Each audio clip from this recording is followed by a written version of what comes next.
Welcome to Extreme Photography. My name is Janus Dirksen, and today we talk about taking pictures indoors with available light, with continuous light.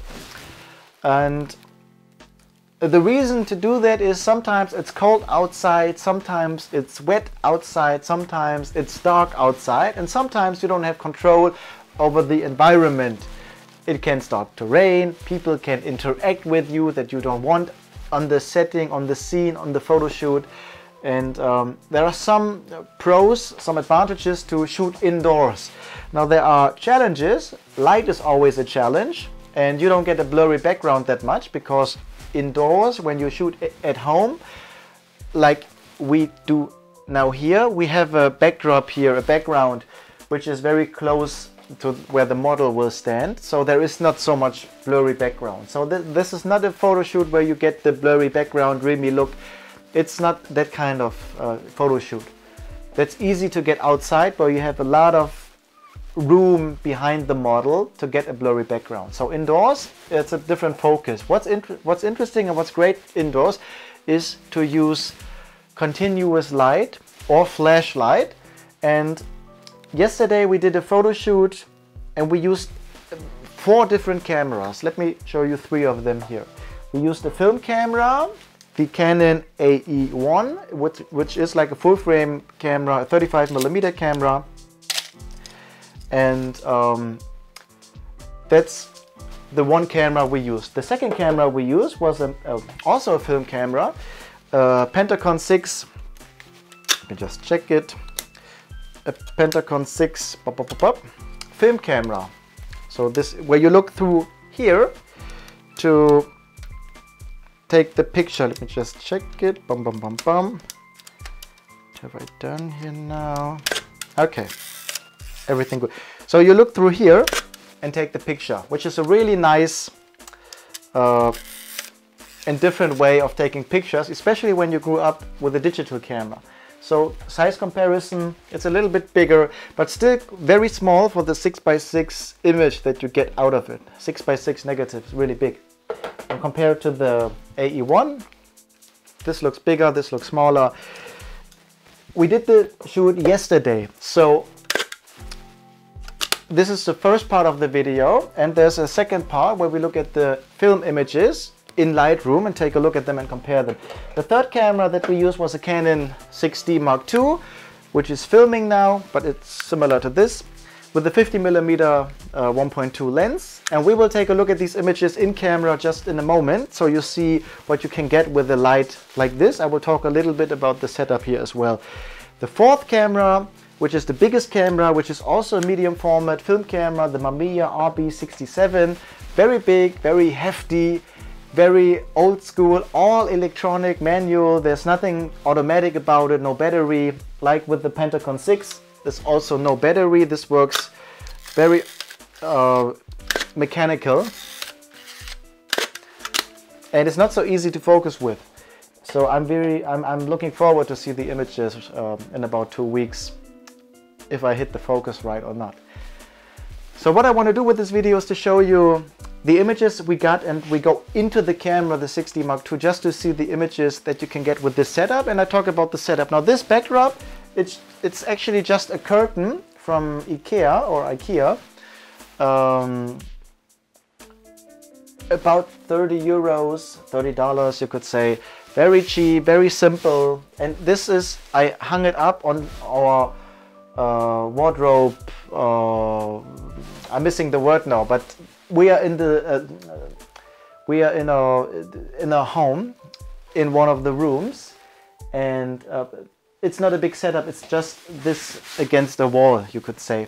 The light that I have here now on the left side, there's one light now, which is actually this light. Let me just show you. So here's a continuous light.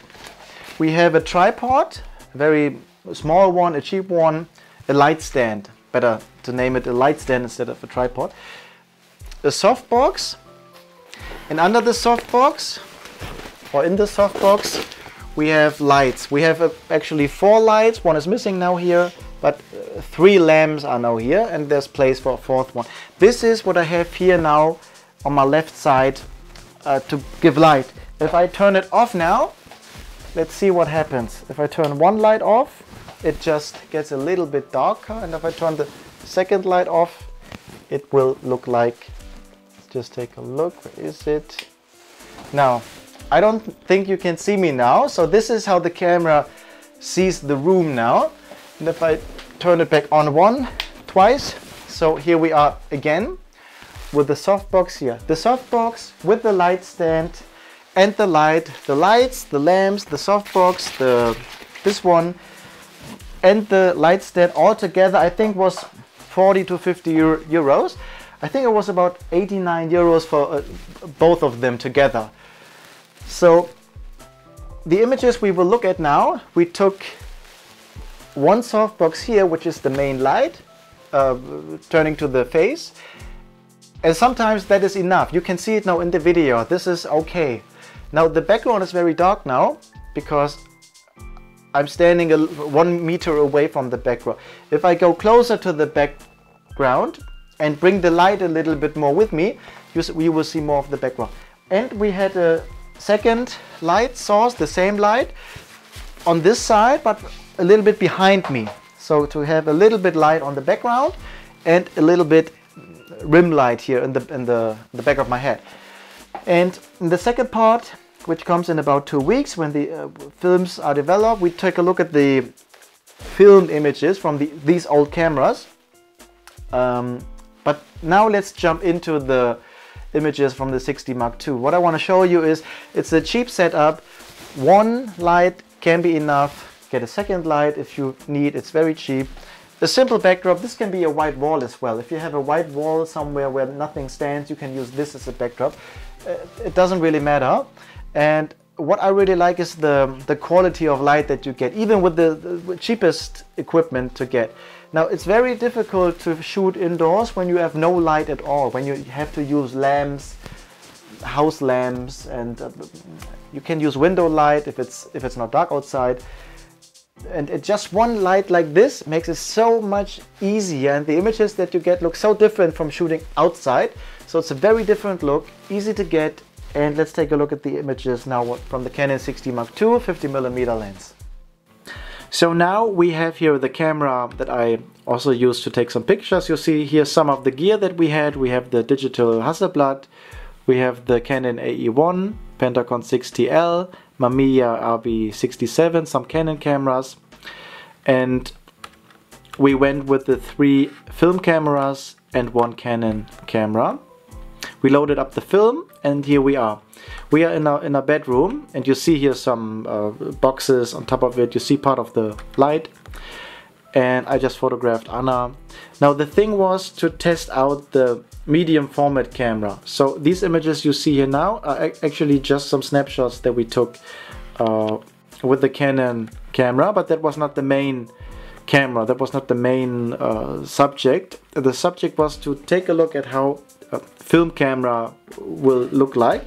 Here you see the camera on a tripod, and we look from above, below, through the camera. You have to look from above downwards, so you can see actually what you are photographing. And they also took some pictures of me. So there was Susanne, who has the Mamiya camera and who brought it to us. She's a friend of mine, and I asked her to test it out. She took some pictures of us, I took some pictures of her, and these images, for example, they were taken with only one light. It was the same way that I filmed myself just some moments ago. So this is, I think it's a really beautiful light, a beautiful setup, beautiful images, gotten very easy, one softbox, one light, and this is something that you could set up anywhere. All you need is some energy, so that you can use the light. You cannot put it outside because it needs some energy. And we used the Mamiya on a tripod. So how you see it here, that's the way how we shot it. We had it on a tripod, and it's not so easy to focus actually. I mean, I used it just for the first time, and so there's always room to learn. And I'm very curious to find out how the images actually turn out, if they are in focus or not. Now, especially when you shoot wide open with such a big negative, with such a big sensor, you could say, it's easy to get out of focus quickly. Again, all these images here are taken on the Canon 6D Mark II, 50mm 1.2 at here 2.2, sometimes 2.5.